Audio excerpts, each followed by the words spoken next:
time to do some sketchy shit. Doo-dah, doo-dah, hope I get away with it. Oh, da doo-dah day.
Blasted pollen. I almost had to delay the show because I had a sneezing fit.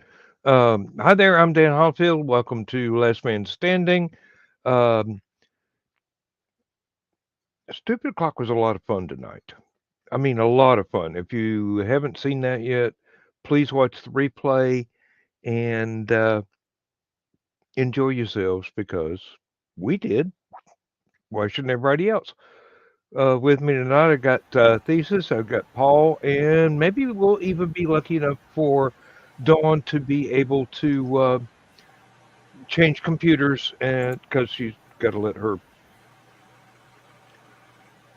boyfriend go to bed, and she usually does Stupid O'Clock from behind the curtain in the bedroom. So we'll have to get the laptop and move to the living room. If she is not too tired. Aunt Donna went to bed a little while ago, so we are not going to be blessed with the goddess that is Aunt Donna tonight, and she will undoubtedly enjoy the sleep but regret not being here with us. So, Yes, Donna. Always a lot of fun, and even more fun in person when you get to hear her make jokes that she self edits for airtime. Thesis is fun too. You're fun too, Thesis. Oh, I know. I try to be. Hey, Thesis, is your show next Saturday or this Saturday coming up? Not last night, obviously, but no, it'll be this coming Saturday. Like, yeah, I know you try and do them like every other week. Yeah. Yeah, good, because people should not miss that. If you've got any interest in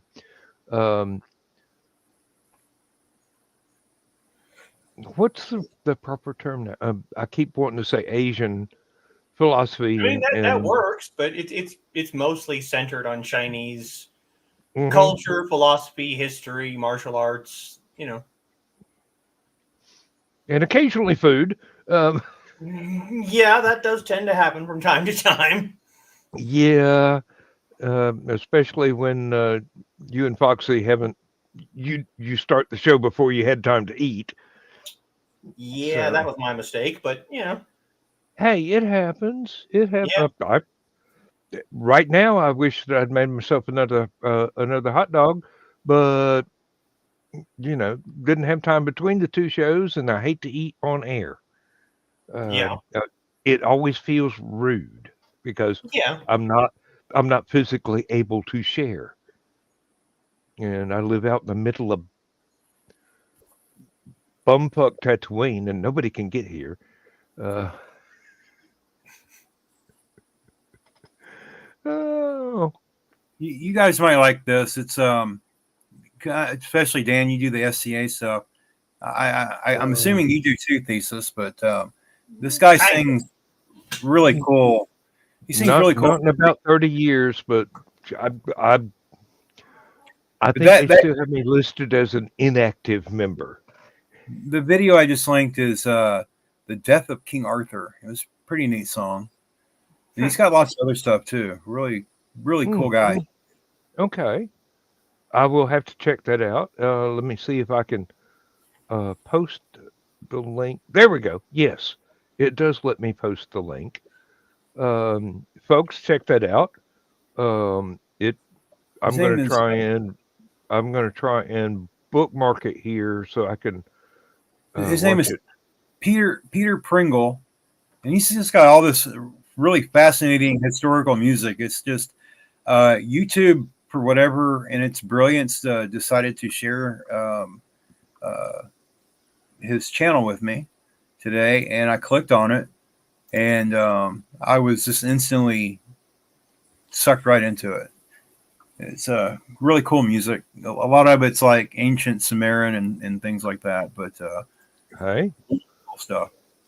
At least it history. has the subtitles at the bottom, so you can Yeah, understand what he's saying. So, history is history. I find lots and lots of different bits and pieces of it to be absolutely fascinating. Hmm.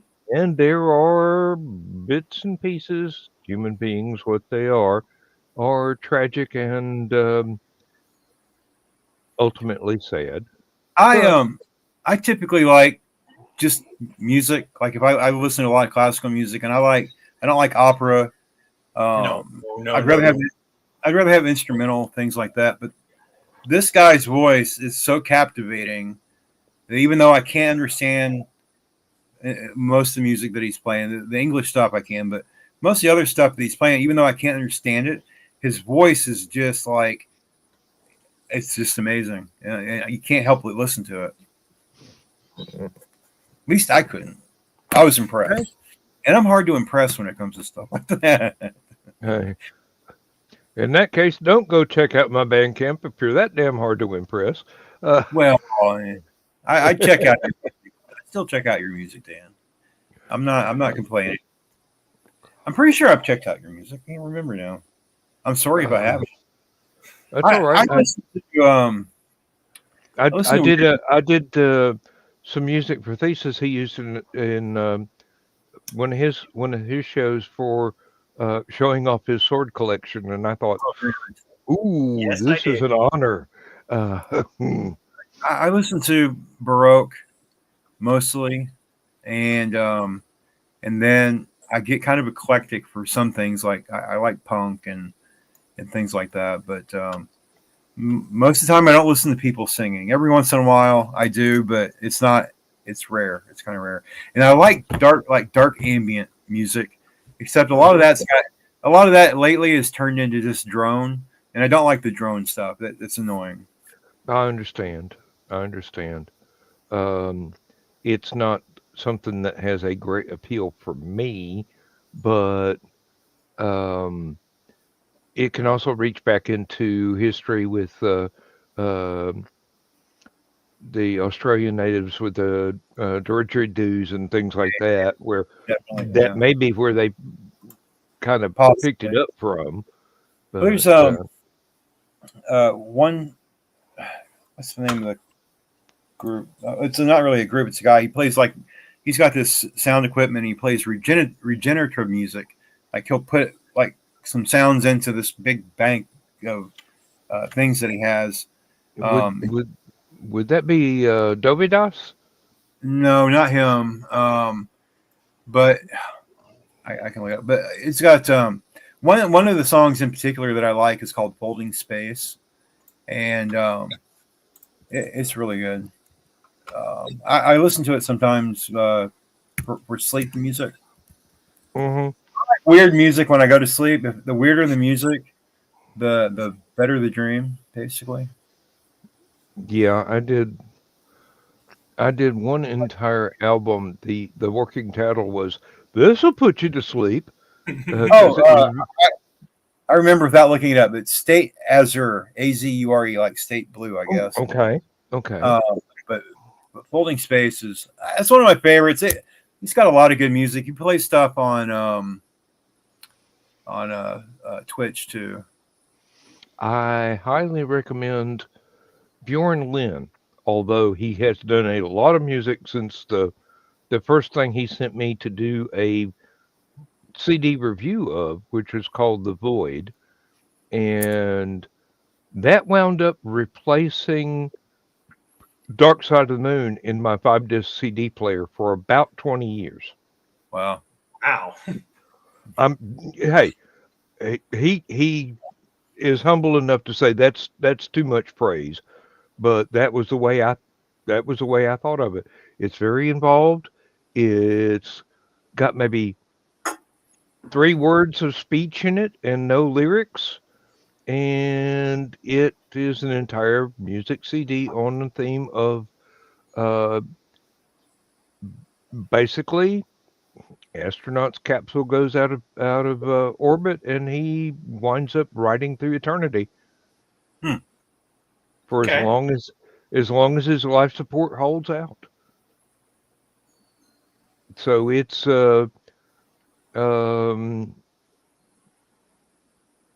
Buck Rogers without the rescue. Hey, it's mostly instrumental. Like I said, I think there's 2, maybe 3 words spoken through the whole thing, and that's it.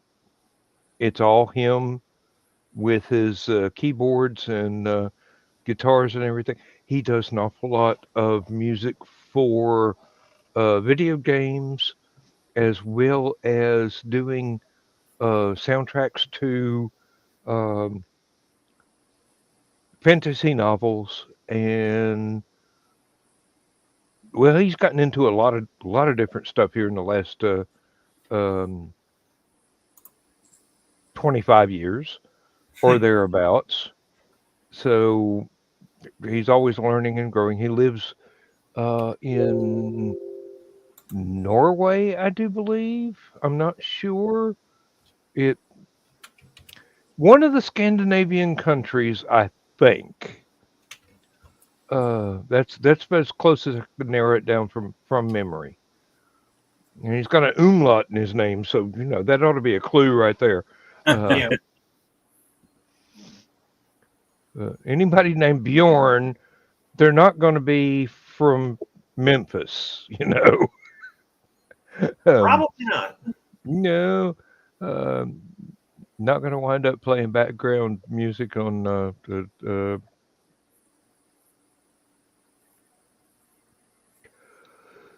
Okay, Aphasia, I hate you. You always make me look bad. Charlie Daniels or something around in that area.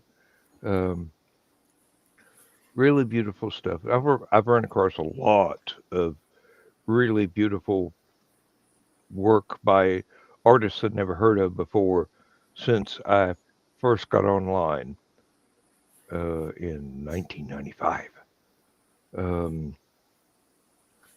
I've been at this for a little while. Beginning to look like I've been at this for a little while. My hair actually had a color back then. Oh dear. But life goes on, and as long as it goes on, I'm not going to complain. It could be a whole lot worse. Yeah. Well, Dawn hasn't showed up, so either they're having a Hallowcon staff meeting, or she's not been able to set the laptop up in the other room, so she wants to go to bed. All of which are viable options. I mean, it's not like anybody's obligated to do this. No, but it's fun. Yeah, it is. It's always fun. This is why I keep doing it. Um, although there have been times that it's not quite as fun as it should have been, and that's not something anybody could have controlled at the time.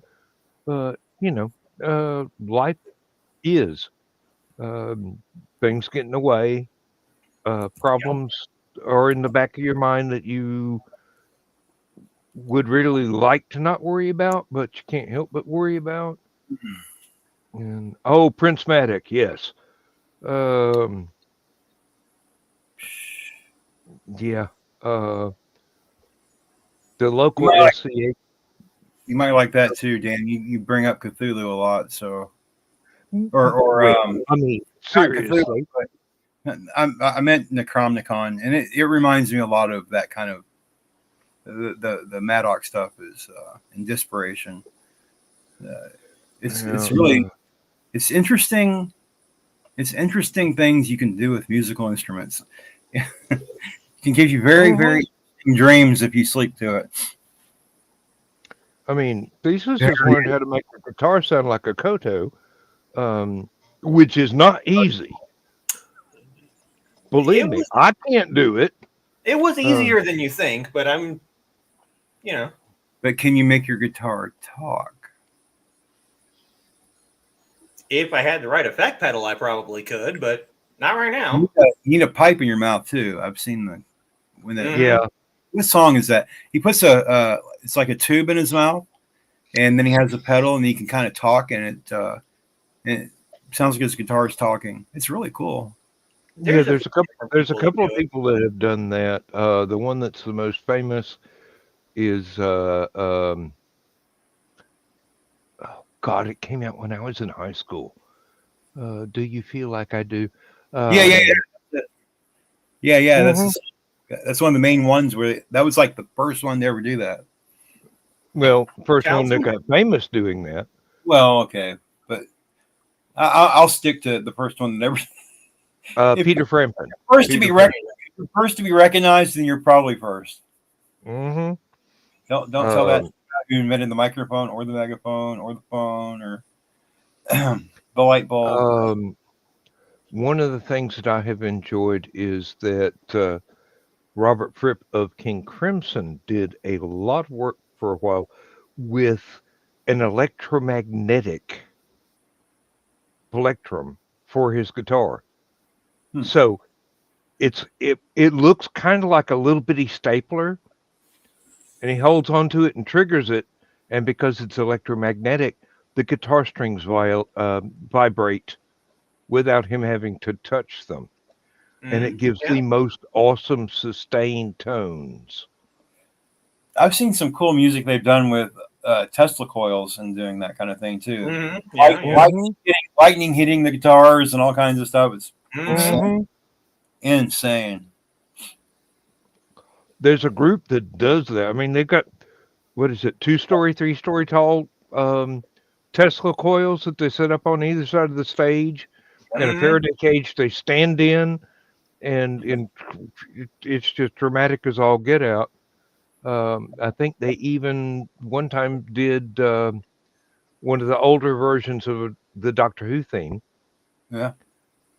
And they've done a couple of really iconic things you'd recognize, and the music, you'd recognize the music, and yeah, it's really cool. It's just amazing. I love watching shit like that.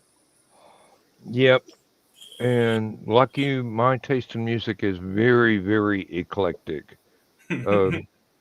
My parents introduced me to um, swing and big band music back before I could walk because that was their childhood music, Yep. and I've never lost my love of big bands. I mean, No, they have there's a whole new movement with swing. Dan, there's like um there's channels to show you how to do these swing dance steps and mhm, it's like made this huge comeback. Well, not I'm huge, glad. not huge. Maybe it's because of what I tune into, but it seems big to me because it's everywhere. I think it's just electric swing is what they're calling it now. These got some really cool music. Yeah, when And then postmodern jukebox, I love that group. Postmodern jukebox. oh yeah, they are really good. Uh-huh. Um, However, I found that maybe 5 songs in a row is my limit for postmodern jukebox. And That's And if you I'm not. Haley singing, I can listen to it all day. Well, it's just by the time I've heard 5 in a row, I'm ready to move on to a different genre. That's just me. That's just. It doesn't mean the music's not good. It No, just no. means, hey, I'm ready to change gears now. Yeah, there's a couple of songs that are really, really good. And then there's some that will definitely make you change the channel because it's just like, okay, I've had it. But there are a few. Haley Reinhart, I could listen to her all day. Mhm. Her voice is just, I don't know. And it doesn't hurt that she's attractive. Well, that never hurts. That never hurt. There's a couple of the postmodern jukebox girls that are like, ouch. Mm-hmm. But Haley gets me. I like her music. The first time I ever saw her was on America's Got Talent, or no, American Idol. I think it was American Idol. Yeah, American Idol. And I've just been impressed by her ever since. But Oh, Yeah, that's the thing about music. So many people do so many different things, and they're so good. Um, and you wind up going, "Oh wow, I've got to find more." yeah, Than you do, and that leads you down an infinite rabbit hole of, "Hey, here's a recommendation of somebody you've never heard before.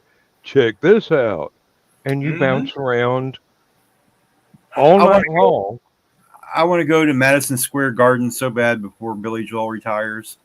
Mm, And I know that he's going to retire any day, but yeah, I want so bad to Madison Square Garden. That's the only place he performs now. He will not go anywhere else. He only goes to Madison Square. He does it a couple times a year. he can afford it. I mean, it's Oh, not yeah. like people are going to stop buying his records. No. I love his music. My ex and I had fights over that. She Mm, did not like Joel. That's No. fun though. When you have differing tastes in a relationship, it's you can No. introduce them to things and they introduce you into things and it doesn't always match up and then you just kind of go, Yes. okay, well, Some things were extreme. yeah. She liked other men. I didn't. That kind of thing. Well, yeah, that tends to be an issue. yeah, well, that's not my lifestyle either, but I know plenty of people that is their lifestyle, and that's just fine for them. I'm happily Um, single now, by the way. Well, I'm happily married, but I tried previously marriage weren't twice. so happy. I tried But marriage twice so far. I don't know if 3. I'm pretty sure at this point there probably won't be a 3. But I mean, I'm only 57, so I guess I can never say never. My grandfather started a whole nother family when he was 67. So yeah, well, or I wouldn't be Okay. here if he didn't. So Well, there you go. I've got another 6 months, so no, no. I've told Lindsay if anything ever happens to her and I have to live out the rest of my life without her, I'm just going to rent from now on. Uh, and she hates that joke, but other people laugh at it. I've actually thought about it, but no, I'm very I'm very I don't know how to put it. Conservative. I'm a square. I'm a very square person. Very. Well, I'm naturally born monogamous, is the way I put it. Yeah. Same. I like to focus on one relationship, and that's it. Not try and have too many distractions. Just uh, you know, uh, for as long as it lasts, and hopefully it lasts a long time. Some do, some don't. Um, Hell, I was in college in the '70s. I'm fairly aware with a lot of things that uh, could be not anathema to some folks nowadays, but certainly foreign. Yeah, Um, probably. but the thing is, whatever works for you is right, Mm-hmm. and don't judge somebody else for what won't work for you because they can find a way to make it work. Just kind of sit back and go, cool. Um, let's go to the taco stand. I mean, seriously, um, change the subject and let everybody live the way they want to, or the way that works best for them. Mm-hmm. Um, But I agree with the monogamy thing. I stayed in a bad relationship for 30 years because 3.5. I wasn't married, but I was young and stupid. well, my first marriage lasted about 3 years. We were young, but her family didn't like me, and they convinced her to leave. So she, mm, her and my daughter, our daughter, they live with her family to this day, and that was a long time ago. well, Then the second one, I tried really hard to stay married, made it 30 years, and then you get to a point where enough of the bullshit's enough of the bullshit. So yeah, there are. I guess the generous way to say it is dysfunctional relationships that you had no idea were going to wind up that way. Yep. Um, yeah, yep. well, the signs were there, but I didn't read them. Well, I Or mean, seriously, when you figure it out, probably time to pull the ripcord. Yeah. Oh yeah. It doesn't hard matter. to It doesn't see. matter how long it went on, how long your patience lasted. Um, if somebody's not treating you right, time to walk. Hard Um, to see red flags when you're wearing rose-colored glasses. So that's one of the best ways I've ever heard that put. Um, yeah, Yeah, it doesn't they help. all they all look white like white flags. Somebody's surrendering in there. Um, hmm uh, but no, relationships are complex, and everyone is different, and everyone has different complexities to them. Sometimes, sometimes it works, sometimes it doesn't. If it's not working, it is as horrible it is to experience. Like I said, time to pull the ripcord. Um,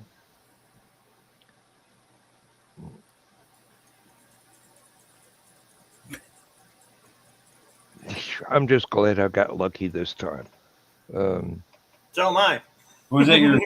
What was it for you, Dan? Three's the charm. Is that how it worked out? pretty much has been, except unless you want to count the short terms and no licenses, and then it would be something about like 12 or 15. I don't know. I don't count.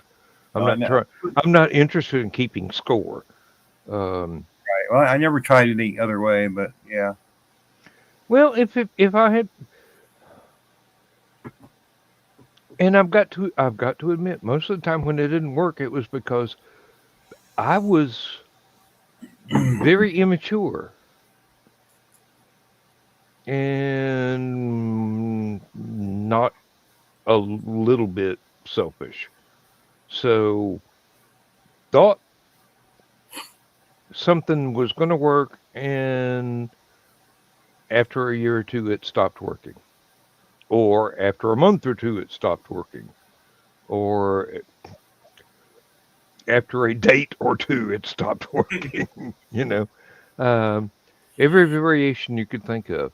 But no, I think the main thing that made it work with Lindsay and myself is we knew each other in an online chat room for almost 10 years before it ever occurred to either one of us to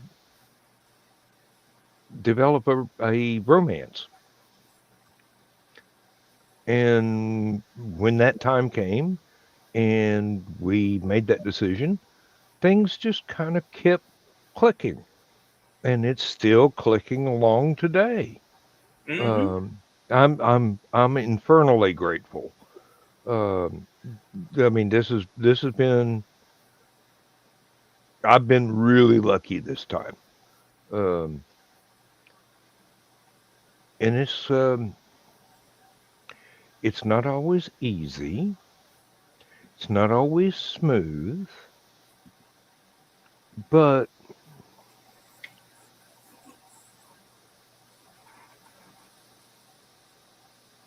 there are times when it works. As a friend of ours said, this is crazy, but it's just crazy enough so it might work. And we got lucky; it did. Um, I'm very glad that we actually made the conscious decision to give it a try. And after that, we've been together since um, October 5th, 2005. And we got married in 2006. And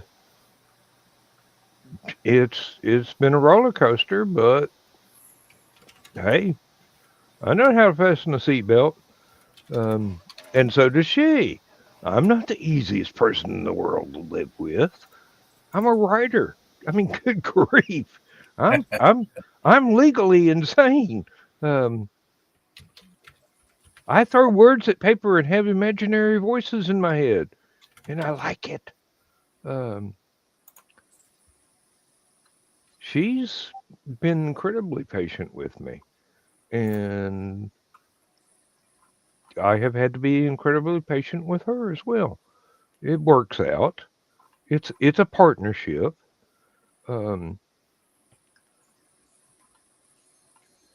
I believe that's probably the best way to go about it. Is it's a partnership. Oh yeah, for Um, sure. you're not going to get your way all the time. They're not going to get their way all the time. But if you can negotiate and find a middle ground that is less stony to walk, then that path opens up into something much better than you ever expected before. Um, when people get together and it doesn't work, um, sometimes it's just a matter of, hey, we're different, but we're not willing to negotiate the difference between the differences. If that makes any damn sense. Oh yeah. Um, it's just life. It's just life. Life is very complex and a fun ride, and can bring up bits and pieces of tragedy that you either overcome or you walk away from. Um, it depends on the people involved. That's all. Um, I don't know how to put it any better. I mean, words are my toolbox, and I can't think of a better way to say it. Really, um, you either work at it or you don't. It's either rewarding or it isn't. It's either glory or tragedy, and you don't know until you try. You know, Pretty much. sometimes you can't do anything. Sometimes you get everything right and you don't even know how. Um, it when the lightning strikes, Oh yeah.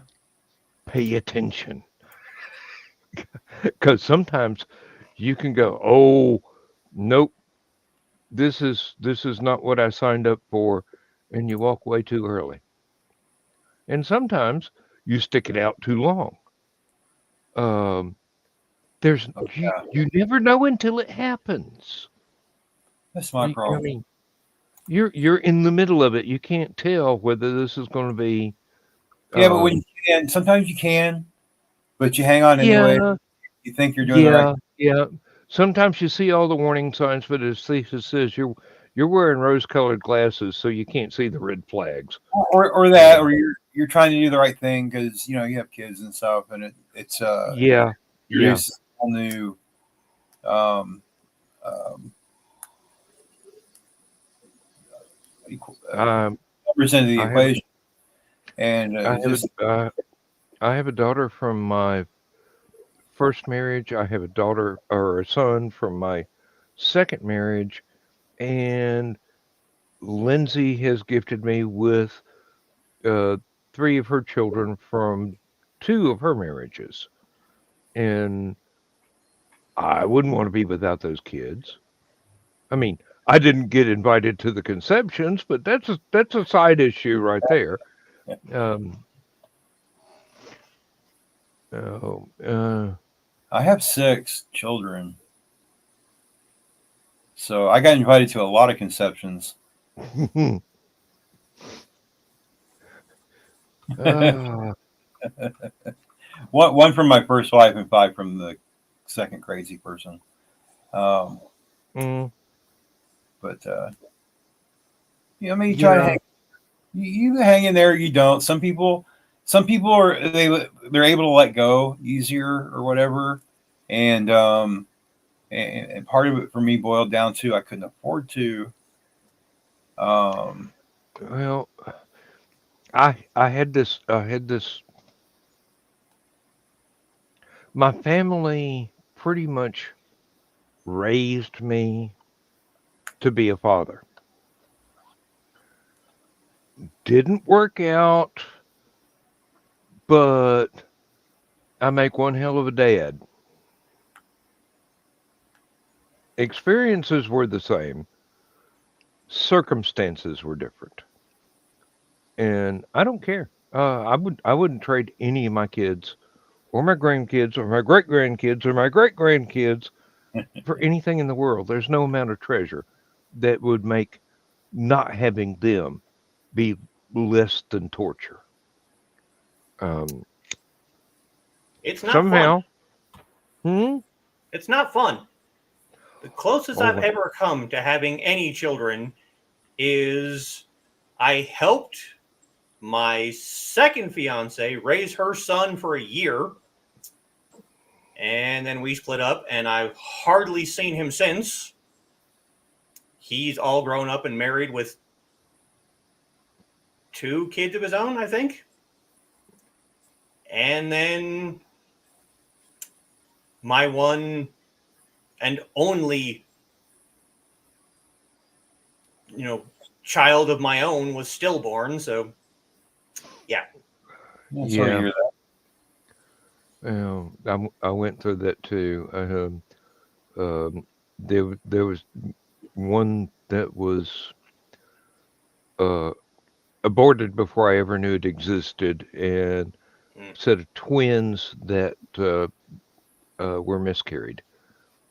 And aside from that, I don't have any biological children.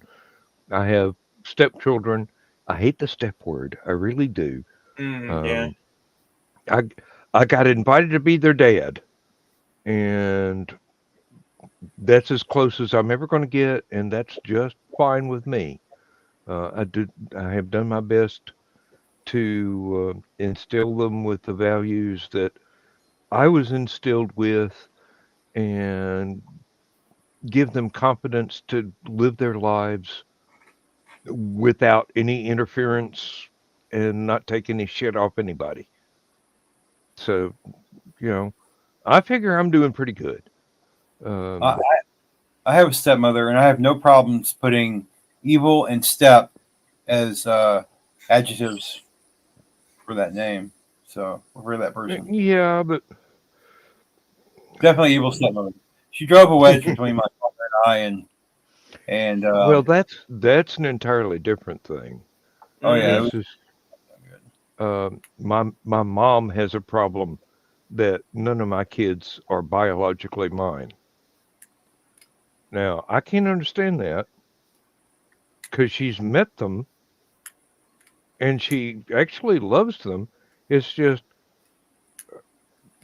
it's like they don't count somehow.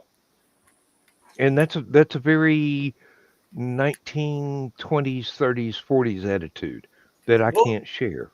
my parents do the same thing. See, my brother-in-law got with a woman who already had 2 kids. And then they went on to have a little girl of their own. And for some completely insane reason, the 2 kids that weren't his were really, really attached to my parents. My mother works in an elementary school and has worked in the same school for 50 years, something like that. Mm-hmm. So both kids went to that school and they just latched onto her, and they were calling her, grandma, and she's over there going, "I'm not your grandma. You're not related to me." And I'm like, "Bullshit. They are too." weird. Yeah, exactly. Just because me and Foxy aren't married, and that's her brother, and these are 2 kids that he has claimed, they want to be a part of your life. Why are you being a bitch? Yeah. And I hate to toss around the words generation gap, but that seems to be the catch-all term for that. Mm-hmm. Um, and it even works for grandchildren of mine, where I was absolutely legally married to their grandmother. So there shouldn't be a problem. But uh,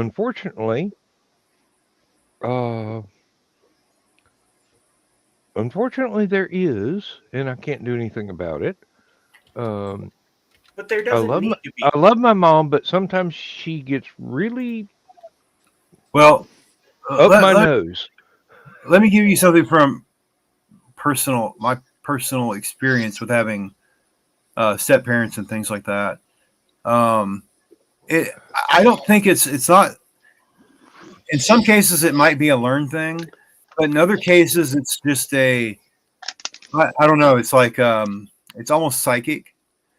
Like I could never really um, get attached to any of the people, stepfathers that I had, or the stepmother that I had. But and she tried a little bit, but then she got this weird jealousy thing going with, because the few hours I'd get to spend with my dad, he put all of his attention on me, and she would get this weird jealousy thing. But Mm, it's not just that. I never got attached to her parents, even though we saw them quite frequently, and I never got attached to any grandparents that I might have had.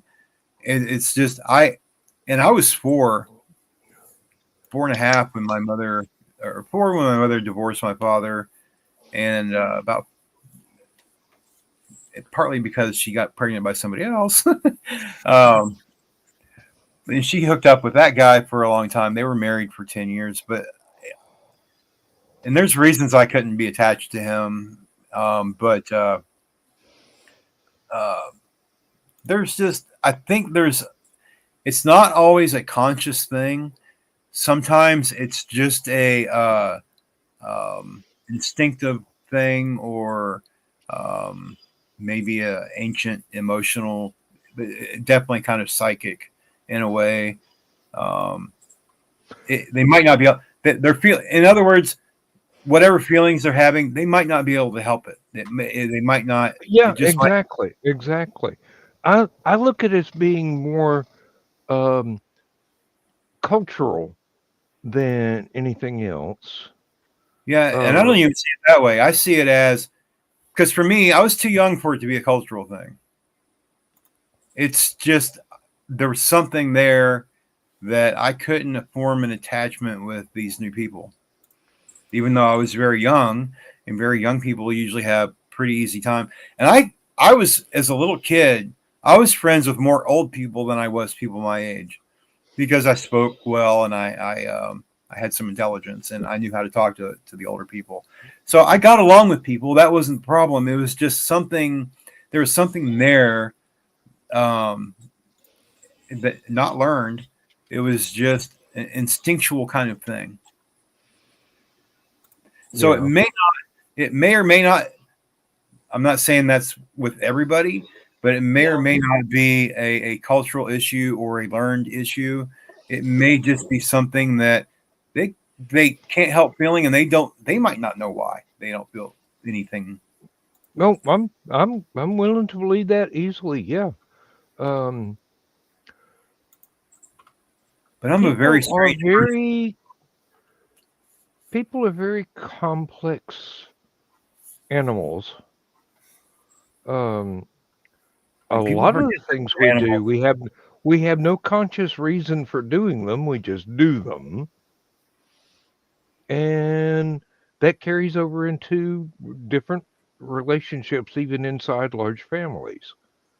Um, one of my mom's brothers married a lady, and they had trouble having their own children, so they adopted some, and then they had some biologically, and nobody in the family Happens. made any difference between any of the four of them, Right, the kids, I mean. right. But my mom is taking the opposite tack with me being in the same situation. So I don't know. I don't know. I can't explain it. Oh, that's strange. I have to accept it because this is reality. So you Right. either take reality as it's gifted to you, or you go nuts. And uh, as crazy as I am, I'm not nuts.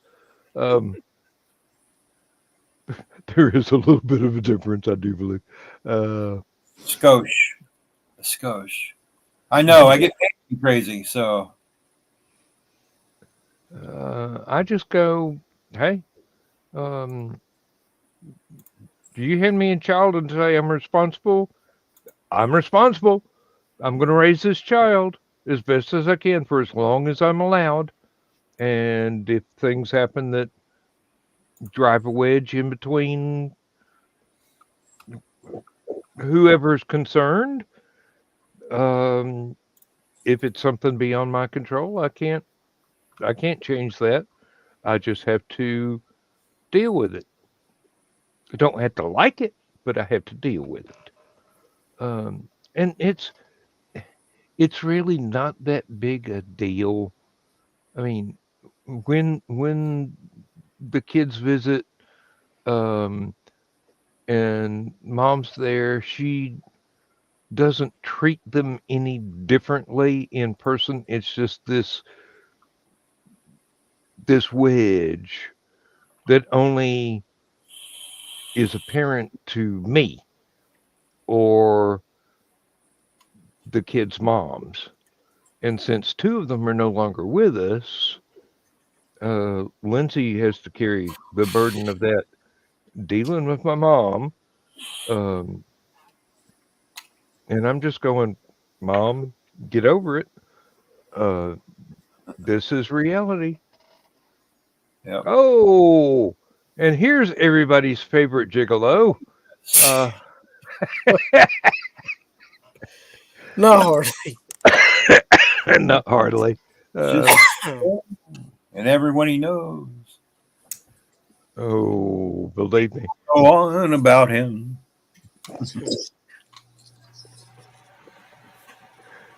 You're not wrong. No, we're not wrong. We have been introduced to the cult of Chris. We know, and we can still fail to hear Dawn's ultrasonic squee. Yeah. Oh man. Yeah.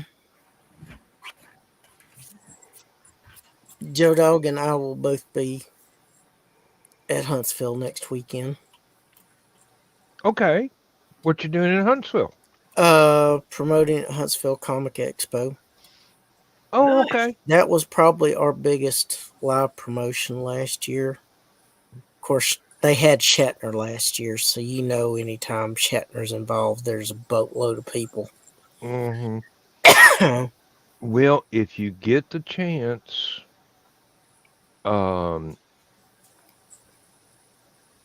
get in touch with Stephanie Yeah. because she kind of needs us right now. Yeah, we met with her for I think she was there last year. I don't think she's going to be there this year. But we'll probably meet with her for dinner for one night. We usually do that. And Takei's going to be there this year and some others. So He's always fun. yeah. Yeah. Well, you know, they try and keep him and Bill separated. Chris, you said you're in Huntsville? it will We're be. going to be in Huntsville. I'm actually closer to Chattanooga than I am anywhere. Well, if you go to Huntsville and you need a new tattoo, go to my daughter's tattoo shop. She's about to have a baby, and she'd love to put some ink on anybody. Okay, what's the name of her shop? I'm gonna have to look it up because I can't remember. She's still an apprentice, but she does really. I mean, she does awesome tattoos. Does she do temporary tattoos? I don't know if they do henna at her shop. It probably wouldn't be beyond her capabilities, other than they probably just don't have the equipment to do that there. Okay, I was just curious. Yeah, I don't know. I've never asked. I don't get to see her much because she's way down in Huntsville, and I'm up here in Huntington, West Virginia. Oh, biggest city there.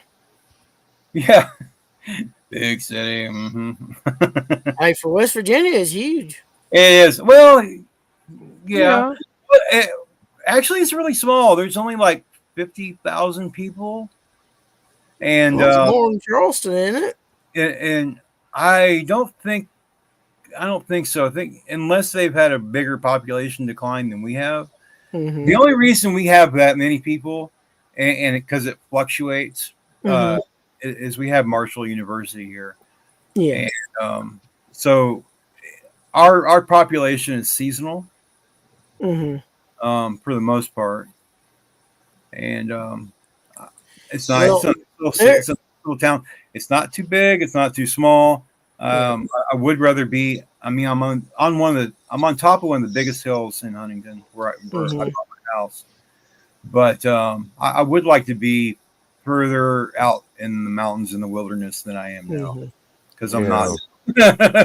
But yeah, one of my dreams is to have a cabin in the woods. So Well, one of my I've favorite places in West Virginia is the city of Wheeling because that's where George Brett was born. Ah, yeah, that's a bit north of here. Yeah, I know it's in that upper little arm that's or the hand that's raised up there in the. Yeah, and the main thing I remember at Wheeling is the TA truck stop I used to stop at when I was a truck driver, and then the Jane's Gentlemen's Club behind the truck stop when I was a truck driver. They had very pretty young ladies there. Very, very pretty. Well, most of those I've, places I've tend to never have seen any those. place that wasn't able to boast very pretty young ladies. Well, in West Virginia, it's kind of crazy. It's one of the few places where they don't wear nothing. Yeah, No pants, there's a undies. number of those places in the Big A. Well, I was about to say the only thing I remember about West Virginia is it's an awful lot of fun to ride a motorcycle through, Mm. but don't go too fast because some of those curves are really sharp. And especially the curves behind the truck stop Hmm. at the girly show.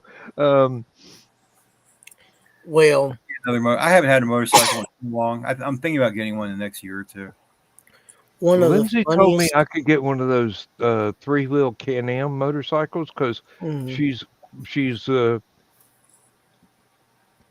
she is concerned about my advancing age and everybody else on the road.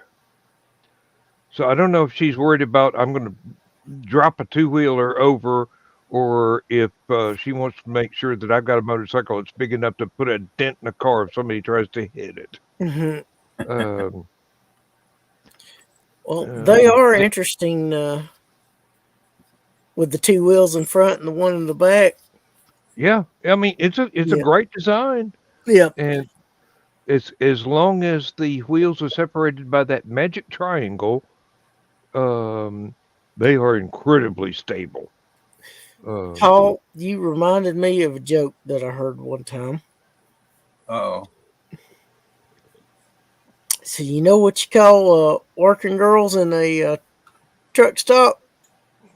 well, I know what I call them, but Um, they have a couple different names. You got lot lizard, horizontal highway. yeah, lot lizards. That's the main two. Lot You, lizard, you, horizontal highway. you, do you know what you call a lot lizard with a mattress on her back? Owner operator. Yeah.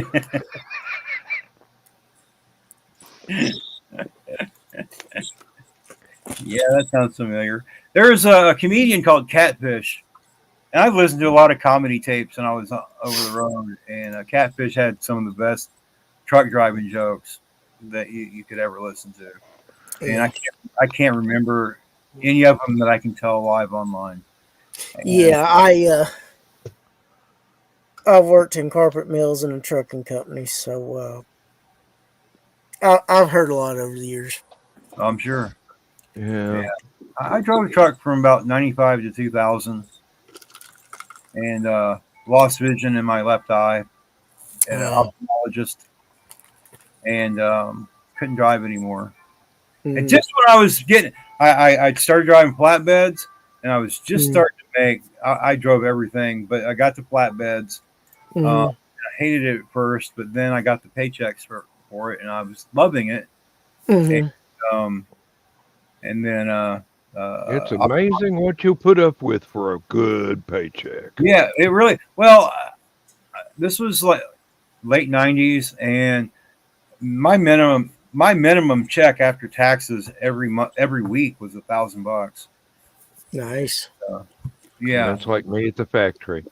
Um, all I had to do is agree to do a little bit of overtime, $1,000 a week after taxes and insurance and everything else. Um, I hated doing overtime because I had stuff I needed to do at home, and most Yep. of that was just grow up. I think I would have appreciated overtime, but I was over the road, so every day was overtime for me. So Oh well, you know the thing about trucking industry is back when they had the fuel crunch of 79, trucking company went to Congress and lobbied to said, hey man, we're losing money out the wazoo for these fuel prices. You got to help us out. So they got a law passed that exempted mechanics, truck drivers, and dock workers from getting paid overtime. Yeah. Now, eventually, a lot of companies, as the economy improved and all, eventually started paying overtime again. Not all of them, though. Some of them did. And they were still legally allowed to because of the law they passed in 79. Mm. Yeah, I got paid by the mile, and it depended on what kind of freight I had. So if I had good freight, had a lot of miles, then I was doing okay. Yeah. But yeah, flatbeds were the way to go. I was working my way into oversized and heavy haul. I wanted to start pulling that. That was where the big money was at the time, Mhm. and just didn't work out for me, unfortunately. Well, I wouldn't want to do it, but I know in some states out west you can pull triples. Oh yeah, I would not want to do that. I pulled doubles a couple times, but it was for like a company that kind of what they specialized in was moving trailers around from one place to another. So I never had a load on the doubles, but they were actually kind of fun to drive. I never pulled triples, never pulled a tanker, but I pulled just about everything else. I started out with course dry freight in a big old box, and then I drove a reefer for a while. And so the doubles you pulled, were they 28-foot trailers or were they 53s? Oh man, no, not that big. They weren't the 53s. This was in Texas, so basically I was going from Houston up to Dallas and picking up empties and pulling them back. Okay. But I mean, it was fun. I mean, it was something to do. I had a professor years ago told me, he says, if you ever head out west, like Texas, Oklahoma, he said, be real careful when you're driving. He said, especially if it starts raining. He says, because unlike here, where they use a lot of sand and asphalt, they use a lot of oil and petroleum in their asphalt, so it gets really slick really quick. Yeah. And Chris, you and I know a lady truck driver that we meet almost every year at LibertyCon, and she used to Sally? show. Yep, Sally. Yep. Incredible lady. I mean, seriously, she works harder than I don't know, very many more people than I have ever known in my life. And she's got a great sense of humor, and she's fun to party with at the conventions and everything. She's got stories.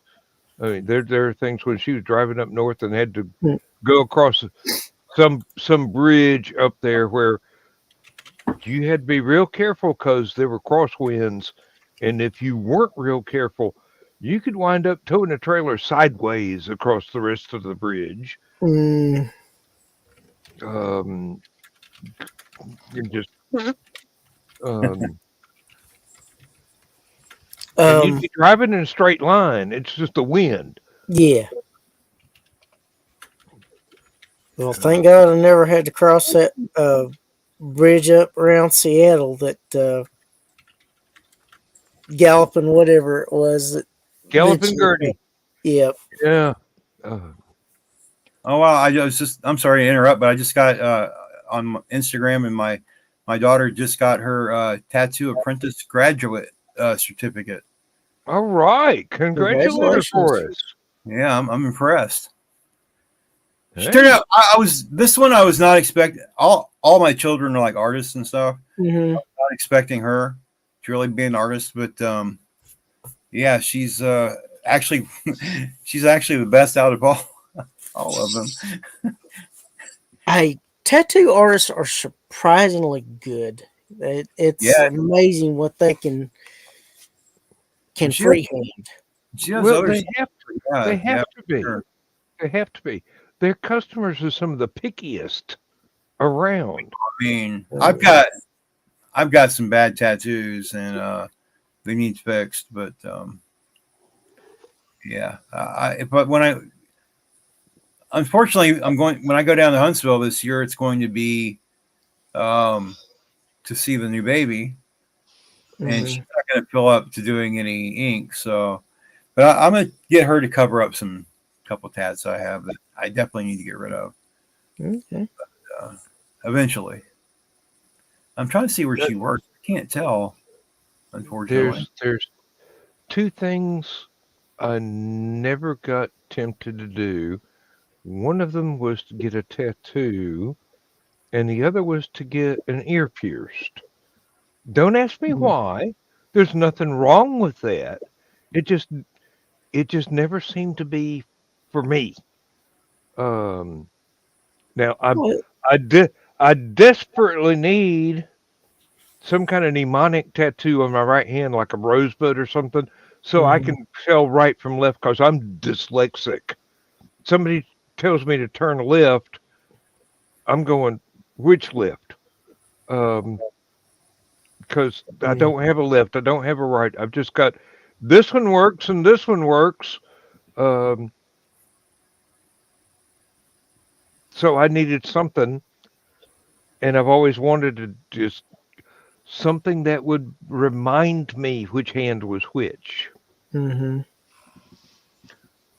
Thesis, have you ever had somebody that you were trying to train sword fighting, they couldn't tell one hand from the other without stopping to think about it?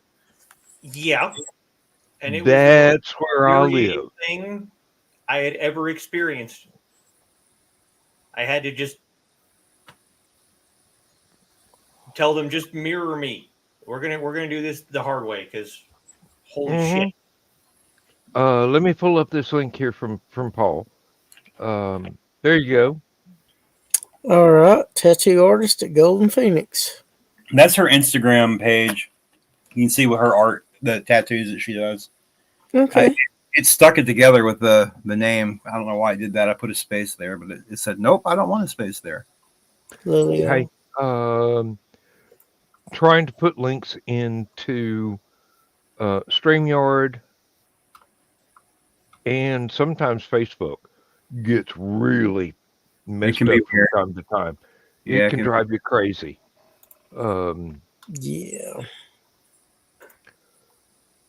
Yeah, I almost failed a driving exam at driver's ed class in high school.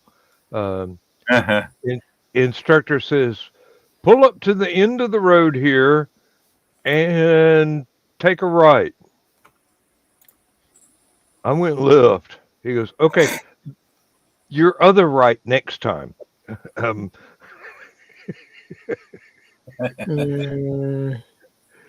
I got my motorcycle license. That was back in like the 80s. The person that was giving me the test, they were behind with my family in the car following me, and he said, "Well, if I have to say anything bad about what he's doing, he's being too careful." And I said, "I'll take that." Yeah, really. Better that than too careless. Yes. I did not get marked down on the test because I did a few things the instructor forgot to tell me to do, like come up to a four-way stop and check every direction before I pulled out, and he forgot to say anything about that. In his defense, he was a football coach, and he was also teaching sex ed as well as driver's ed. And I'm going, there's a weird mix that those two could happen in Mm. these 1970s high school classrooms. Um, if you aren't careful while you're driving a car, you could wind up being a dad real easy. Mm. My algebra teacher in junior high, he was also the coach. And all the cheerleaders and football players and basketball players got 100% of his attention. Even if you were asking him a question, if another one of them had a question, he would ignore you from that point on. So I struggled at math for a long time after that introduction to algebra, or it was algebra 1 or whatever. Mhm. Math Yeah, didn't stick with me really well until I got to college. It was just I wound up getting in trouble with the world's oldest algebra teacher in the 1970s Georgia high Mhm. schools. It, she called on me, said, "Go up to the board, solve this equation." I walked up to the board, I put the answer down. She goes, "No, you got to show me all the steps." And I go, "There aren't any steps. This is the answer. Everything, everything balanced. This is it." She goes, "Yes, you're right, but there's other stuff that comes in between." I go, "What, do you think I'm stupid?" I got in big trouble for that. Yeah, they don't tend to like that. No. And then I got into college. They put me in remedial math, and 90% of my classmates were football students for University of Georgia. Mm. Yeah. There was a huge grading curve for that class. Um, I caught on, but it's probably because um, set theory came really easy to me. I don't know why. I could see things. I mean, um, probably had to do with my earlier childhood being spent in the Knoxville nuclear belt, where people were being trained from an early age to go work at Oak Ridge and build nuclear bombs for the United States. Mm. Uh, that was at that time that was one of the best education systems in the world. Um, Yep. but I didn't really get the hang of any kind of complicated math until I started working with Excel spreadsheets, and I go, "Oh, wait, this is just formulas. This box and this box, do this, add this, subtract this, multiply this, and there you go. Bob's your uncle." It just all of a sudden everything clicked, and I'm I do things with Excel spreadsheets now that people think are insane. I had one writer go, "How did you do that poster?" And I go, "I pulled up Excel and I figured out how to do the insert this photo here, tilt it by this much, um, and." And she goes, "Nobody can do that with Excel." And I go, "I can." Dan, Um, look up roller coaster simulator in Excel. There's a guy who actually made a roller coaster simulation in Excel. You can you make can any do kind of program in Excel. you can do anything with this shit. There, I have actually run programs that were written by engineers in Europe, and I looked at it and I looked at it and I looked at it and go, "This is an Excel spreadsheet that pretends it's a program." Yeah. And they go, "Yeah." Mm. The possibilities are endless. All you have to do is pay attention to where you click and what modifiers you put in, and it it it's blindingly simple. I've got a budget spreadsheet, and I had a retirement spreadsheet, and there were pages that had like 78 variables. Um, Physicists don't work with 78 variables. I mean, jeez. Um, I had written something for the job that I was doing at the factory, where I could estimate how much of a how many boxes from a pallet of tape that I would need in a 12-hour period. And I was good at it. And people from the office came and asked me, how the hell do you do this? And I go, well, I've got this formula written out. And they copied the formula down, and the lady that copied the formula down got promoted and got a raise for being able to give this formula to corporate. I didn't get shit. Her respect, Yeah. but that's about it. Um, I could have used a little bit of a bonus for doing your job for you, honey.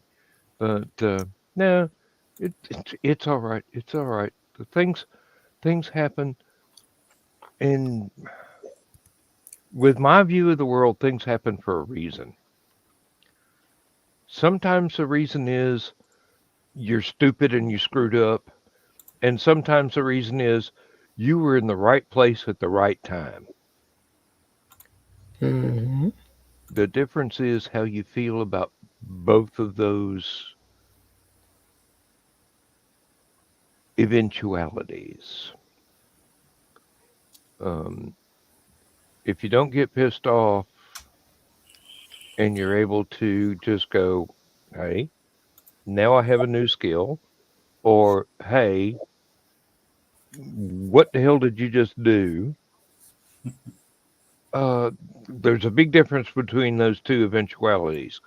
But as long as you can find a bright side, which sometimes is very difficult to do in some given situations in life, that bright side can be very obscure, or it could just be blindingly obvious. It all depends on what happened, why it happened, and how you react to it. And I do believe that how you react to it Hmm. is the important component. Good God, I got to quit talking about math. I mean, seriously, I sound like I know my ass from a hole in the ground now. Um,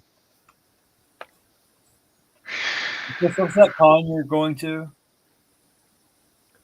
Huntsville Comic Expo. I'll let her know about it because she might. I don't know if she wants to pass out cards or something, but she might have a big audience there. mhm. Well, they probably had 100,000 people there last year with Shatner there. I bet. Yeah. Hell. Well, and that's a good opportunity for anybody. I mean, Yeah. seriously. Why do you think we're going? Um, I know exactly why you're going. Joe Dog is a greedy bastard and wants more money, Well, and we wants need more people people to coming come to to Hallowcon. Hallowcon. So. Yeah. When's that start Um, next week? Yeah, it's next Friday and Saturday and Sunday. oh, and Paul, Yes. we regularly go to Joe Dog's convention Halloween weekend every October, Yeah. and uh, Chris and Joe Dog and I usually go to LibertyCon in Chattanooga every June, or sometimes the schedule is for July. Um, I That was a used little to harder to go, get into. yeah, that one sells out really quick. I Like used that. to go to a steampunk convention in Atlanta that has since closed down, but someone else has assumed the franchise and started it up under a different name. Yep. And they're good people. They are good people. There were a few problems with the management of the other version that wound up causing it to be a short-term convention that only lived for 12 years. Where Mhm. is that one at? I can't remember. Uh, Hallowcon is in Dalton, Georgia. Yeah. LibertyCon is in Chattanooga. Um, Atlanta Steampunk Expo is Uh, right there in Atlanta. The It's Huntsville in February. convention is in Huntsville. yeah. Um, I'm just trying to think, how far do I have to drive? I've had my yeah. car. I've had my car for a year. I've only got 2,200 miles on it. So Um, one. Dalton is about 30 minutes south of Chattanooga. yeah, I know. I lived in when I was a child. I lived in Macon for a while and Jonesboro for a while, and of course I drove a truck, so I know where the hell everything is just about. Yeah. So, but I've been through One Dalton many times. Well, it's right off the interstate, so it's not far from Chris does Frankenface. the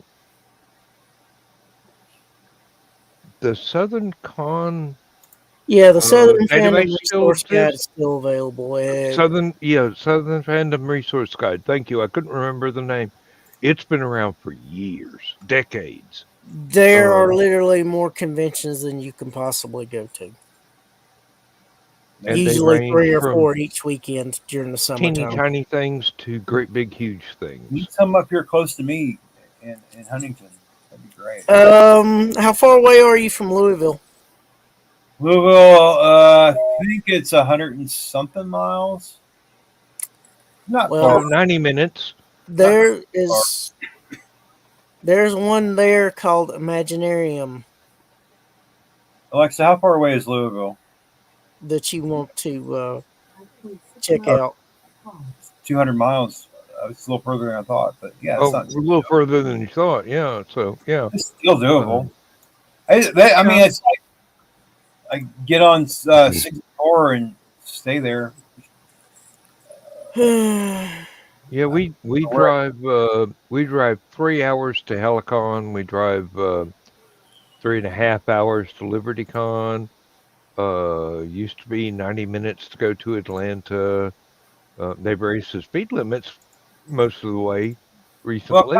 kind of what I'm trying to do with this car. This is the first new car I've ever owned.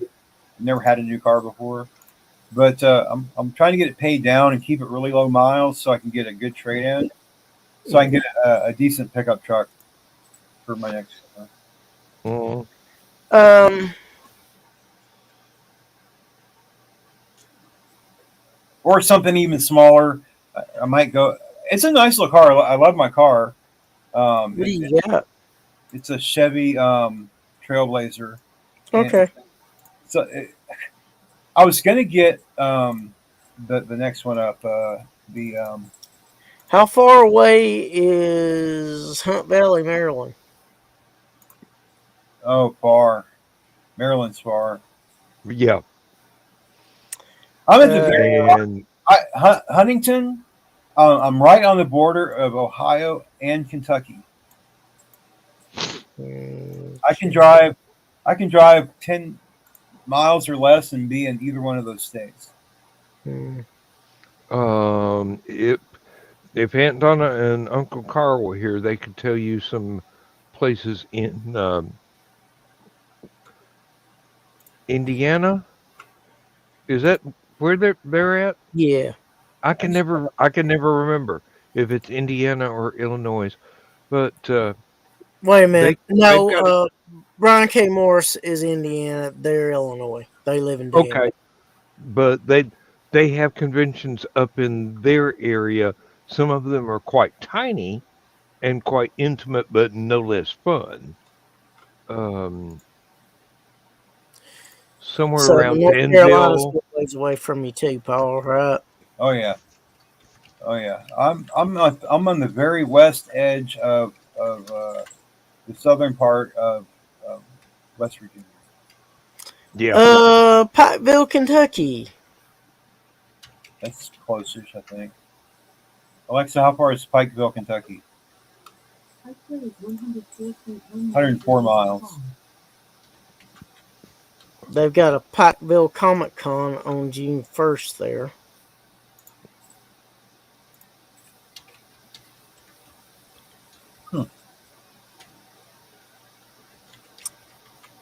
I'm surprised you don't have more stuff here because Mm. we have such a big college uh, population. It's just. Plus, Hmm. this is probably. I think this is one of the only blue cities in the red state, so I'm not Well, sure. like we said, look up the Southern Fandom Resource Guide. Yeah. They've got stuff listed That's all over. that's what I'm pulling up for. I'm trying to find stuff that's close to him. Uh, Annandale, Virginia. Anywhere near you? Oh no. What No, about because Wyers Cave, Virginia? Virginia is almost as wide as Tennessee. Yeah. Well, Virginia's on the other. I'm on the far west side. I'm right on the I, border. I, I understand that. I'm just Far trying to things pull far. up stuff that's somewhere near you. Yeah. Nothing. Nothing. Fortunately. Southern Fandom. I don't know that that will be a Louisville Anime Fest. That's probably. I just. I used to drive. 10 hours or more a day, and now I get pissed if I have to drive 10 minutes. Yeah. Well, when you And I just get. I'm not. I'm not healthy for long car travel. Yeah, I actually wind up in pain trying to go more than about 60 miles in any direction and driving 90 miles to uh, Helicon or um, Atlanta or up to Chattanooga. I need some recovery time once I get there. Yeah. Well, 2 years ago when I moved up here, I moved from New Orleans, and I had to pack. I got I got one of my friends to who lives in Louisiana to help. Mostly, I wound up feeding him and buying him some beer, and uh, he wanted to just talk. He didn't help very much, but helped me with like one heavy thing, and the rest was on me. And then, of course, when I got up here, I was completely by myself, and I had to unload the truck, um, just me. But it was no different than any other time I moved when I had faith in kids that were supposed to help. But yeah, it's that was a long trip. This is the longest trip I'd made in a long time. Driving up New Orleans up in here. But I was so glad to get away from the Gulf Coast. Oh my God, I was so glad to get away from it. West Virginia is a whole lot safer weather-wise than the Oh, for Gulf sure. Coast. There is a constant hurricane. Well, they call it hurricane, but I call it hurricane. There's a constant hurricane just a little north and east of me. It's there all the time. wow, they've already got some listings for 2025, Dan. Who? I know who. Southern Where? fan. Where? Well, Chattacon, of course. Chattacon, of course. Yeah. That's Georgia Filk Festival. okay. Um, Ichiban Con in North Carolina. Sounds like that's an anime festival. They have a Dice Tower cruise, January 5th through the 12th, Miami, Florida. I'll go to Daytona, but I probably won't enjoy it. Miami, I don't think so. Pensacon is February 14th through the 16th. Oh, if I'm going to do that, I'd go to the SCA event, even though I haven't done an SCA event in almost 50 years. Yeah. And there's probably about 10 or 12 others. You need to make a trip to Houston and go to the Renaissance Festival. They have one of the biggest Renaissance festivals in the country down there, northeast. Yeah.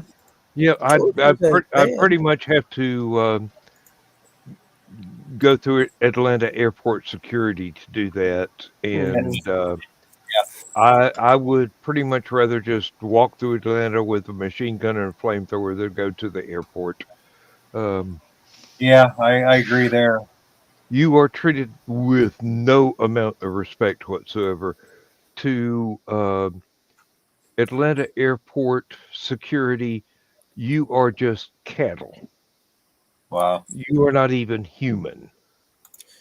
Well, the Move one good, along. Give me everything that's in your wallet. Give me everything that's in your suitcase, and then I might let you get on your airplane. the one good thing about Atlanta Airport is once you get past security, it's fairly easy to navigate.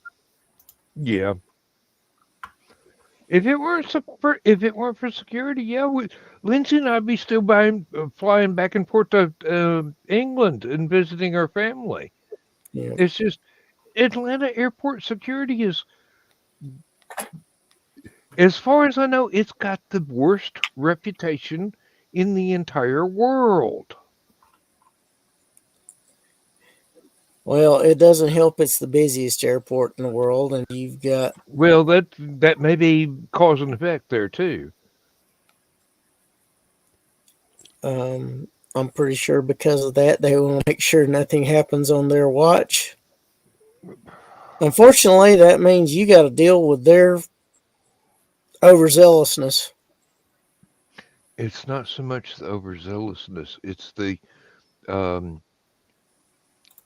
treating you like you're being loaded on a cattle train to Auschwitz. It's time to end the TSA. It's well past time. It's well past, yes, but they're embedded now.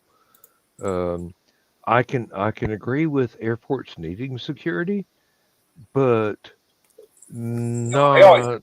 security. I don't think they need any more.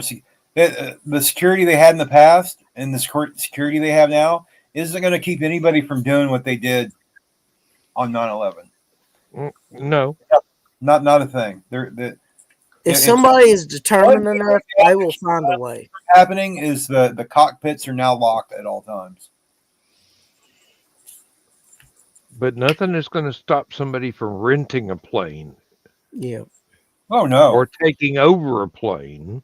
Well, there's this guy on YouTube who shows you how to buy everything you need at the airport stores to build things that go boom. Everything. You can buy every single item in the airport stores and make a bad thing. Once you get past security, yeah. Yes. The duty-free shops at that. Yeah. Yeah. Like I said, Dad Ingredient- used to work at Oak Ridge. You'd be surprised at the things that a smart person can make go boom. The main ingredient right now to make something that would damage an airplane is a lithium battery, and then everything else you buy right there at the airport inside after you pass security. Then there's a guy on YouTube showing people how to do it. Doesn't surprise me. Nope. No. Very few things surprise me anymore, especially about how to get around restrictions everywhere in the world. And then there are places where they go, don't do this here. Yeah. They will take you out and put a bullet through the back of your head.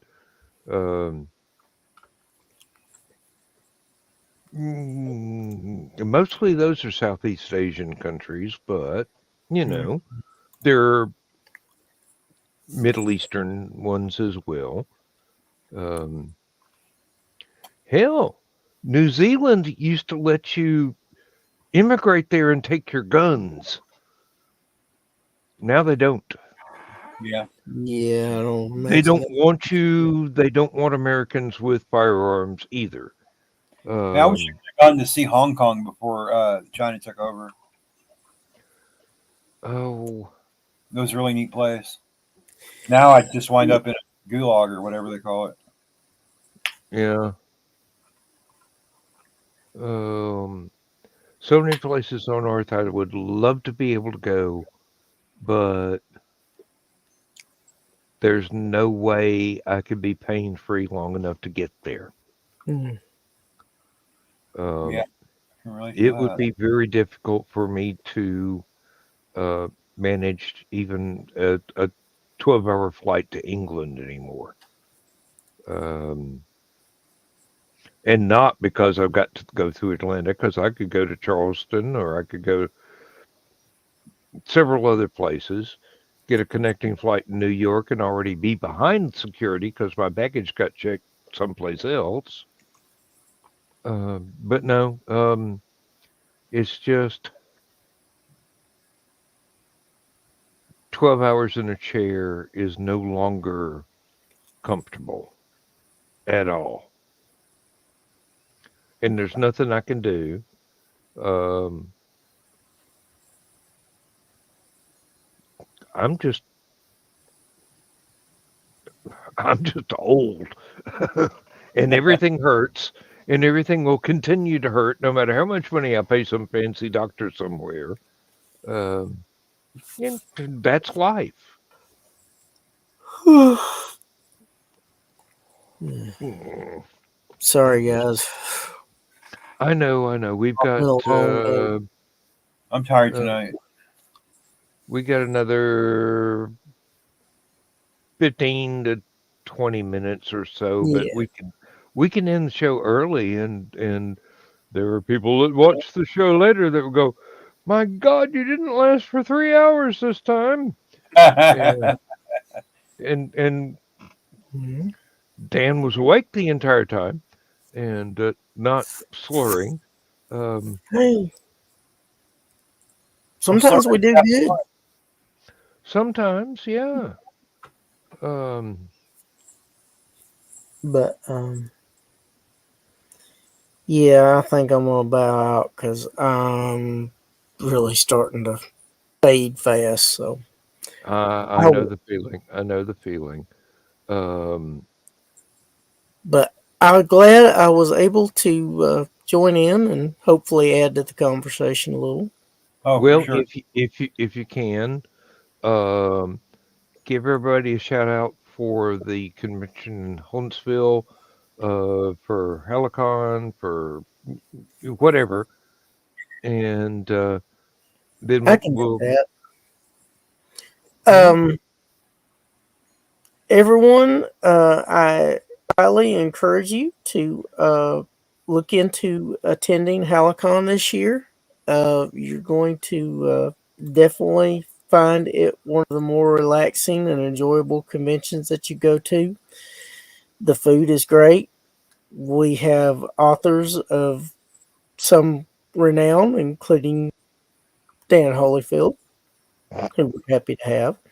For now. And we will be promoting Hallowcon at Huntsville Comic Expo this upcoming weekend, um, April 12th through the 14th at the Von Braun Center in Huntsville. They're going to have George Takei and other guests, and we'll be there, and we will have more information about Hallowcon. And you can check out our website, www.hallowcon.com. You can find out some of our guests and a little bit about the convention coming up this year. Pre-registration's only $45. That includes your meals and beverages all weekend long. You definitely don't want to miss out. We hope to see you there. Megan is an awesome cook. That she is, and we've got some awesome guests. And I hope if you can't, Aside from me, uh, you're awesome in your own way. yeah, but my own way is. Uh, Hey, sometimes the path less trodden is one of the more interesting ones I and do what I entertaining. can with what I got to work with. Uh, You do if well, people man. like what I do, I'm infernally grateful. If they don't, there are other people that do equally awesome things in a totally different direction, and I'm fine with that. And before I forget, folks, and before I sign off, check out Aphelion Webzine, one of the oldest online education writing um, webzines that Dan has helped. What is it? 500 writers become Yeah, public. but so far we've had at least 500 amateur writers learn enough to turn pro and start getting paid for their work, and some of them have become big names. I'm very proud of all of them. The only drawback is once they start getting a paycheck for writing a story, they don't send us much anymore. Hey, No, I that's don't imagine that's they do. evolution right there. It's Oh, it's not oh, like they outgrew us. It's hey, graduation ceremony. Here's your diploma. Go forth and conquer the world. and Uh, also want to encourage people to check out Bladed Thesis Tea Room. yes, that is always fun. Unique I try not to ever get involved with writing on a night that Thesis is doing a show. and check out Thesis and the Lovely Foxy's wares and items that they have for sale and create. You don't want to miss it. You'll learn something, and you'll hopefully be a little more peaceful afterwards. Yeah. And check out Paul's stuff. I'm sure he's got stuff you can check out too. I don't know it as well, so I'll let him refer to that. In the meantime, I will bid y'all all good night, and we'll see you next time I see you. Good night, Chris. Thanks for Thank Good you, night. Chris. Thank you Take very care, much. everybody. Thesis, give us a link for the tea room and tell us a little bit about the training that you do of your students and everything. YouTube.com/bladed thesis, just like you see in the little title right there. I do mainly Chinese martial arts, but I've been branching out a little bit into European, mostly because of Nick Talkert.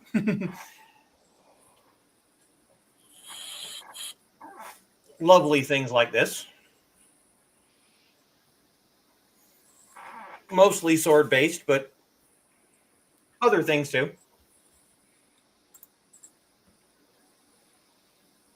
lightsabers. Uh, could do a little bit if you so desire. It wouldn't be, canon, but I've done some lightsaber combat.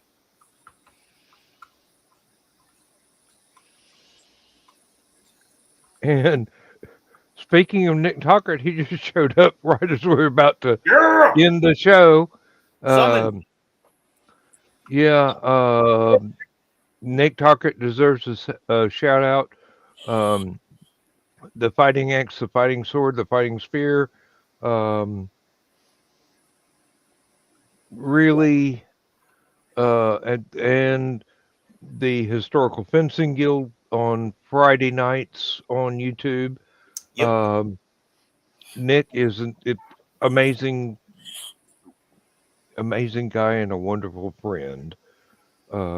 Anything we can do to help him. He's also a damn good writer, as his thesis now, because I I challenged him and he sent me a story and I'm going, ooh, this is good. Is that going to be in this month's episode or No, it's I've already got April and May filled up, so it'll be June before his story, and I believe Joe Bachman's story get a chance to appear because I've already replied to all the writers for this month and next month and said, hey, here you go. I'm retired now, so I can get ahead of schedule, and sometimes that turns around to bite me in the butt because I would have run stuff early, but I can't because the slots are already full. Man, I'm gonna have to get something turned in, or I won't get published till December. Yeah. Hey, we got Yeah. one guy that's already sent me enough stuff to where he's going to have something in every month until next March. Wow, nice. I mean, I mean, he sends me at least one thing every week. Wow. Hey, and they're all good. I mean, I can't turn him down. It's just, dude, there are other markets. You don't have to wait 6 months to have this one show up. Well, after Aphelion, I'd like to be in like sci-fi, and what is it? Science and science fiction magazine. mhm. That's a good one. I wouldn't mind writing something for Hitchcock magazine. That one's really fun. Yeah. Um, I wish I could write something good enough for whatever the latest incarnation of Ellery Queen's mystery magazine, but I don't yeah, often do mysteries. I don't think that So exists anymore. it They might not. It shut down. might not. A lot But of Clark's there's World is another good for science fiction writers. mhm. Um, there's another one other than Clark's World. Lightspeed magazine is really good. They take submissions all the time. So yeah, I mean, if Yeah, there are markets. There are markets out there. I mean, people need to spread their stuff around, and some of them pay, some of them don't. You know, and it's cool. I think just getting published and having a bunch of people read your stuff would be freaking amazing. yeah, really, really. Well, someday my fantasy is to get a Hugo. That won't never happen, but I like to fantasize about it.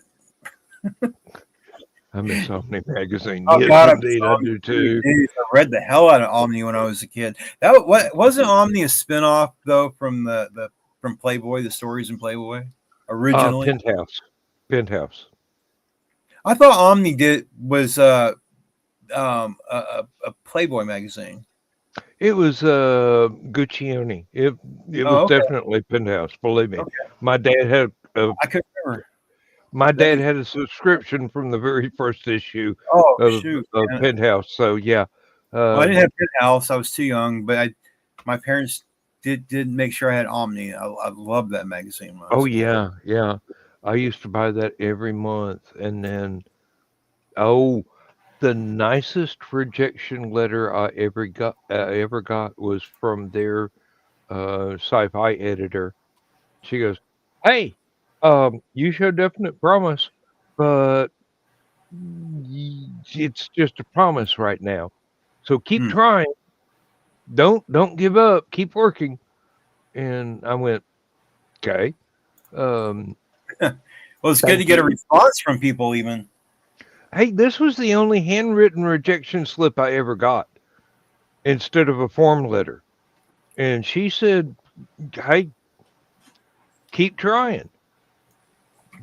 Definitely got a ways to go, but you're getting there."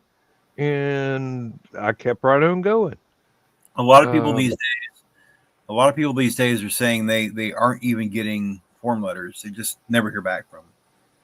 Never. Yeah, the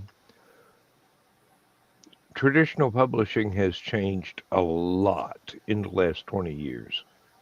And it's a much harder market to break into.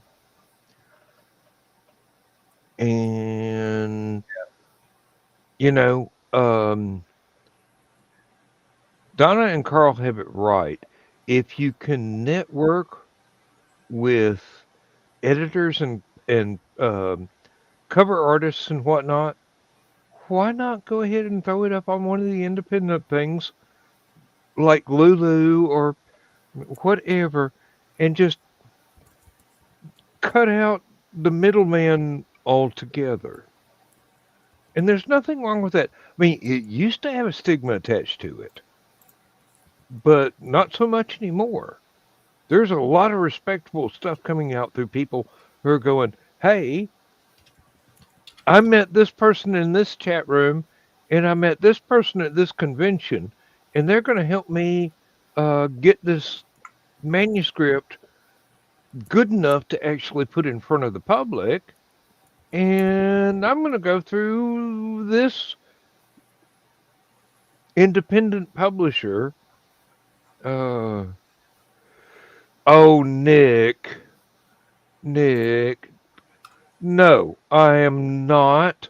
I can't even finish the story. I just started the second story on that, and it sucks. Um, it's not. The problem is, it's not something that I came up with, and I go, I've got to write this. It's people asked for a sequel, so I'm obligated, and it's not turning out that well. I mean, I'm not gonna delete the file, but it's oh,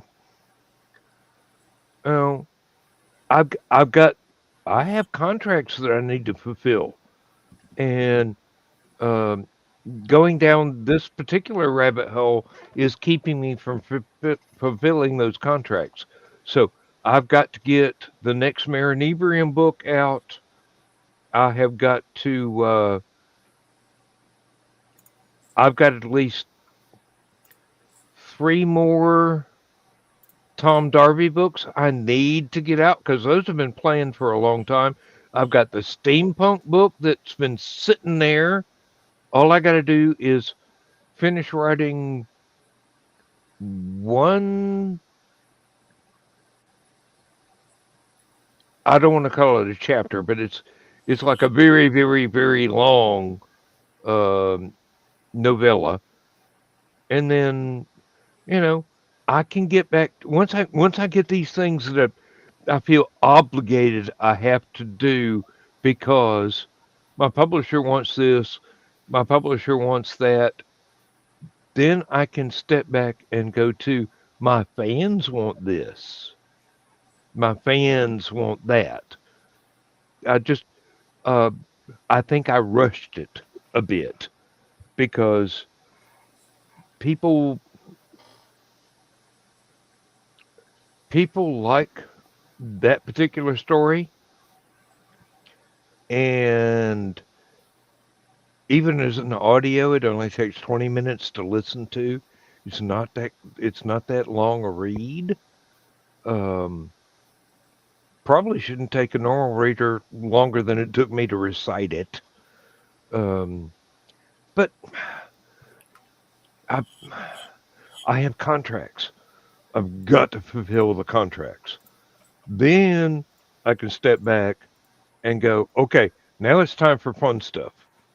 Where's the fun stuff going to come from? Um, so many voices in my head, so little time. I ain't getting any damn younger. I've got to get all this stuff. I've got to get all the music out too. And then one day I'll just go, okay, that's it. This is all you get. Buy it or suffer. Um, no, Nick, I'm not going to agonize myself. Um, it's just there are so many people that want me to do things that I haven't gotten gear for yet, basically. Um, and no, I'm not trying to be a prima donna. Um, I'm just going. I've got this needs to be done. This is a time frame. I've got this needs to be done. This is a time frame. I've got this that's been sitting on the back burner for a long time. I want to get this done, and then the new stuff can happen. So, well, Paul had to sign off. Thesis. I It's just always a pleasure. I have to take a break. Yeah, that's all it is. That's all it is. And thank you for being supportive, Nick. Um, it, it's like Uncle Carl with people telling him he needs to do a third and a fourth and a fifth Mad Gasser cheerleader. He doesn't want to. He's ready to turn that into a shared universe. I can't turn old Dan into a shared universe yet, but that day may be coming. I don't know. We'll see. But I'm going to run the bedtime story and say goodnight to Thesis, say goodnight to Paul, say goodnight to Chris, even though those two guys have already checked out for the evening. And then I've got to run down the hallway really fast. So Say good night, everybody. And we'll see y'all Thursday. Yep. And yeah, Paul, sorry. Gracie. Good night, Gracie. I'll stick around for the bedtime story. All right. And good night, and thank you for being part of the audience. We all love you. So You're such a Here we friendly go. audience. We'd love to take you home with us. exactly. Well, Out of the room. see y'all Thursday. Good night. Transmission overload. System will shut down.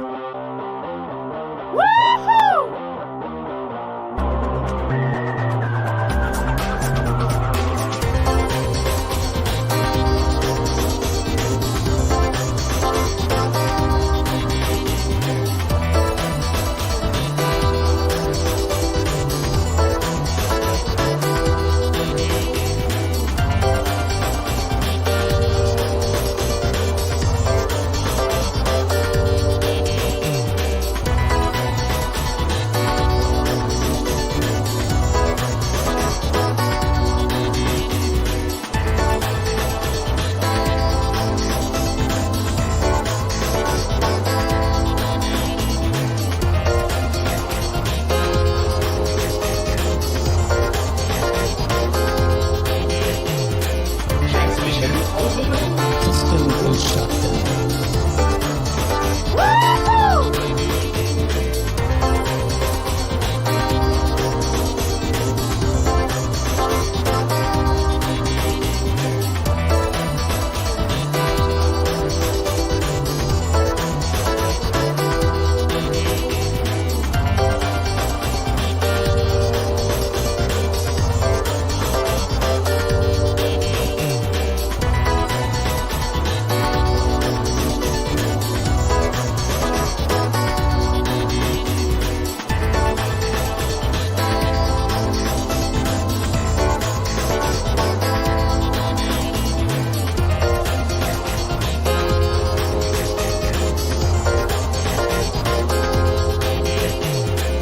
Transmission overload. System will shut down.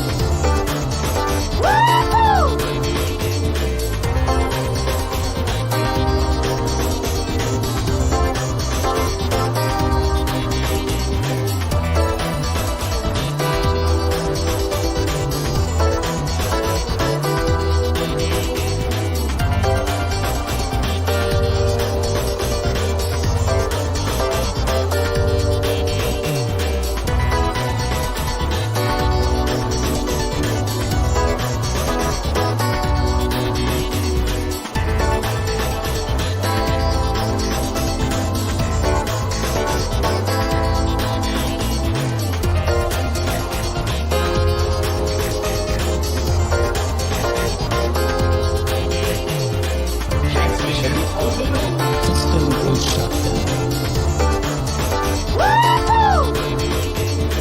Transmission overload. System will shut down.